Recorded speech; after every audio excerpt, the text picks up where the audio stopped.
The Spa Fields Riots was public disorder arising out of mass meetings at Spa Fields, Islington, England on 15 November and 2 December 1816. Revolutionary Spenceans, who opposed the British government, had planned to encourage rioting and then seize control of the government by taking the Tower of London and the Bank of England. Arthur Thistlewood and 3 other Spencean leaders were arrested and charged with high treason as a result of the riot. James Watson was on trial during June 1817 with Messrs Wetherell and Copley as their defence counsel. Watson was acquitted and the other 3 were released without trial.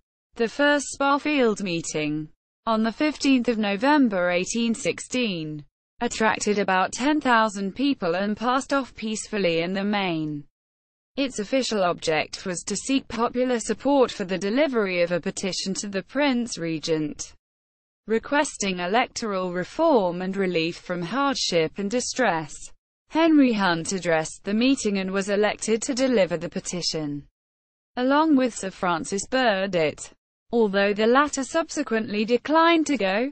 The second meeting, on 2 December, was called after Hunt was refused access to the Regent to deliver the petition, and may have been attended by 20,000 people.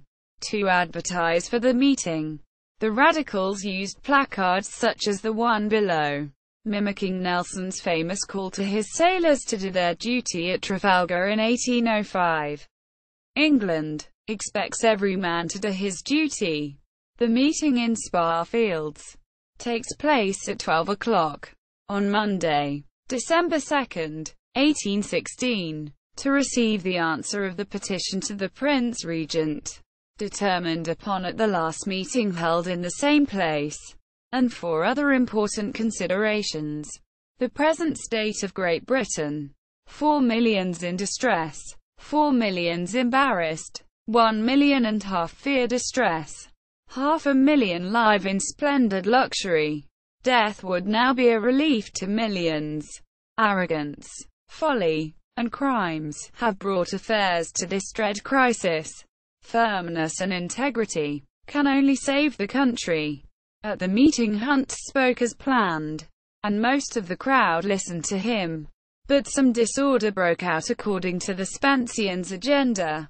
A group of protesters moved away from the main crowd, accompanying James Watson and his son toward the Tower of London, looting a gun shop along the way.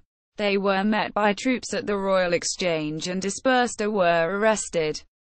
1 man was stabbed during the disturbances, and a John Cashman was later found guilty of stealing weapons from the gun shop and sentenced to death. The main witness to the plotting was a government spy, John Castle, who had infiltrated the Spenceans. He may have been working as an agent provocateur, and his character and reliability were discredited at the trial of the first accused, James Watson. Watson was acquitted and the case against the arrested men was dropped. Henry Hunt's role in the events is disputed. He claimed afterwards not to have known about an uprising and tried to distance himself from events.